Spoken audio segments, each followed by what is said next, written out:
এবার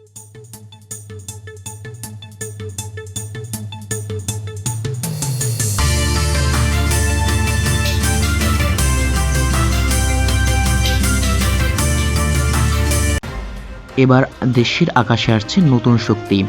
বাংলাদেশ বিমান বাহিনীতে যুক্ত হতে যাচ্ছে বিশ্বকাপ ও আধুনিক যুদ্ধ বিমান ইউরোফাইটার টাইফন। বিমান বাহিনীতে আধুনিক ও শক্তিশালী করার পথে এটি এক বিশাল অগ্রগতি হিসেবে ধরা হচ্ছে। এরই অংশ হিসাবে ইতালির লিওনার্দো এসপিএ কোম্পানির সঙ্গে প্রাথমিক সম্মতিপত্র সই করা হচ্ছে বাংলাদেশ, আর তাতেই যেন ঘুম হারাম হয়ে গেছে প্রতিবেশী দেশগুলোর। মঙ্গলবার ঢাকার বিমান বাহিনীর সদর দপ্তরে এই গুরুত্বপূর্ণ চুক্তি স্বাক্ষর হয়। বিমান বাহিনীর ভেরিফাইড পেজ থেকে জানানো হয়, এই সমঝোতার মাধ্যমে ভবিষ্যৎ শক্তি বৃদ্ধির নতুন দুয়ার খুলেছে। অনুষ্ঠানে উপস্থিত ছিলেন বিমান বাহিনীর প্রধান হাসান মাহমুদ খান সহ দুই দেশের উচ্চপদস্থ কর্মকর্তারা। বাংলাদেশের বিমান বাহিনী জানিয়েছে, চুক্তির আওতায় ভবিষ্যৎ ইউরোফাইটার টাইফুন যুদ্ধ বিমানগুলো বাংলাদেশে আসবে এবং বিমান বাহিনীর বহরে যুক্ত হবে।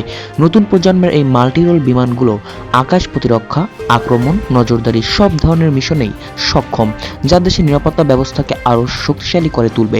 বলা হচ্ছে, দেশের আকাশ প্রতিরক্ষা ব্যবস্থাকে আধুনিকায়নের যে পরিকল্পনা চলছে, টাইফুন করে সেই বড় পরিকল্পনার অংশ।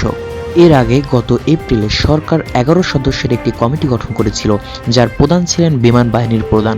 তখন চীনের তৈরি 20টি জেট, 10টি যুদ্ধ বিমান কেনার কথাও আলোচনায় ছিল, যার সম্ভাব্য বাজেট ধরা হয়েছিল $2.2 বিলিয়ন। বর্তমানে ওয়ার পাওয়ার বাংলাদেশ.com এর তথ্য অনুযায়ী বাংলাদেশ বিমান বাহিনীর হাতে রয়েছে 212টি আকার যান, যার মধ্যে 44টি যুদ্ধ বিমান।